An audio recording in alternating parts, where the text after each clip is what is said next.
Welcome back, Kuradangerz. Thank you for visiting. So for today's video, another skincare mga kadangz. As you can see sa ating title mga kadangz. And of course, introducing to you my background. Christmas na mga kadangz. So Merry Christmas everyone. And yes mga kadangz, ngayon nga is I'm going to share to you another set of rejuvenating mga kadangz from Belo. But disclaimer mga kadangz, hindi po ito bigay ng Belo Company sa akin, but I purchase this product with my own money mga kadangz. Of course mga kadangz, no? So be sure na nakasubscribe ka na dito sa ating Intay Kuradangerz channel mga kadangz. And yes, before anything else, let's go sa buhi-buhi!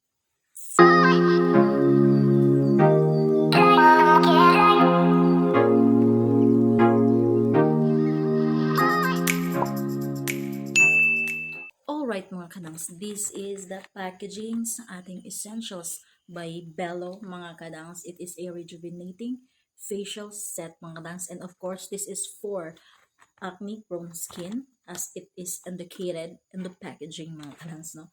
So meron siyang beautifying bar, 65 grams po siya, and meron siyang whitening day cover with SPF 30 mga kadangz, and of course 10 grams siya mga kadangz. Meron din siyang pore refining whitening toner 60 ml and rejuvenating pimple cream na 10 grams mga kadangz, and you can use this rejuvenating in the morning and night. Of course, step 1 sa morning mga kadangz is kailangan mong gamitin si beautifying bar to clean your face using a water pag maghihilamos ka mga kadangz. And of course, you can use the pore refining toner after that, and then put the whitening day cover mga kadangz na with SPF 30 mga kadangz. Of course, sunscreen siya mga kadangz, no?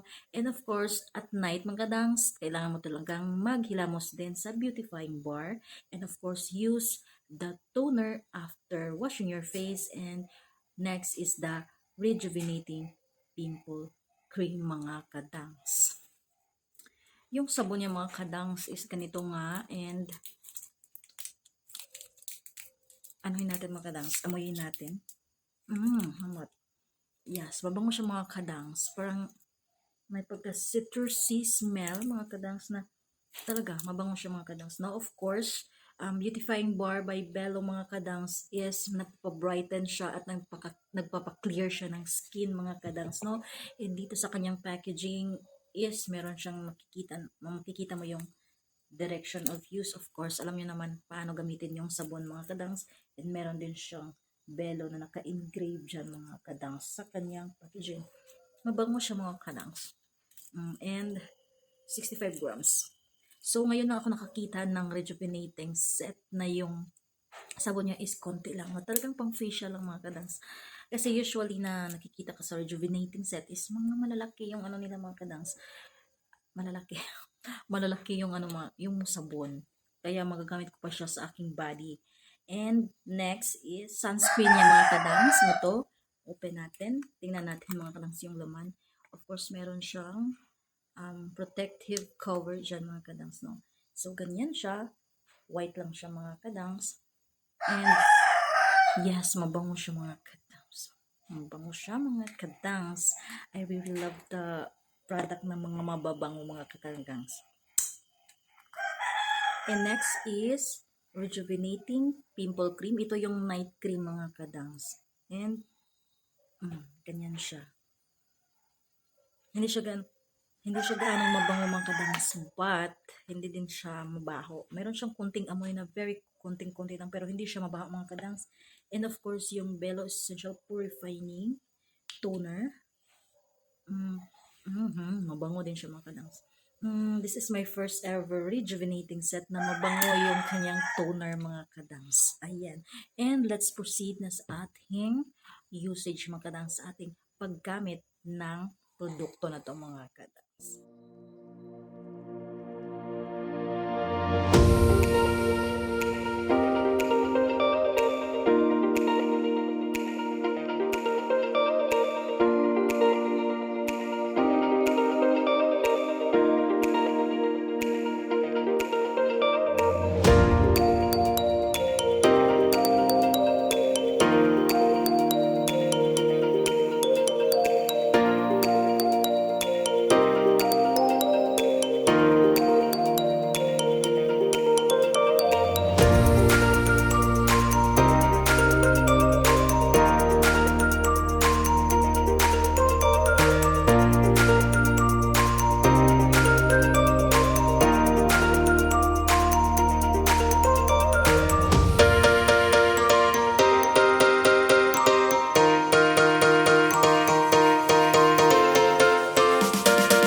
Alright mga kadams, no? So I will give you my final thoughts kapag natapos na nating gamitin ang ating mga product dito mga kadangs. And abangan nyo yan mga kadangs of course, no? Para makita natin kung talagang effective si Belo Essential mga kadangs, no? And yes, thank you so much sa pagsama sa akin sa review on first impression sa Belo Essentials Rejuvenating Set mga kadangs, no? And yes, siguraduhin mo lang na nakasubscribe ka na dito sa ating Inday Kuradangerz channel mga kadangs, no? And yes, please like this video and share this video mga kadangs. And yes, yun na lang sa ating next upload. Bye!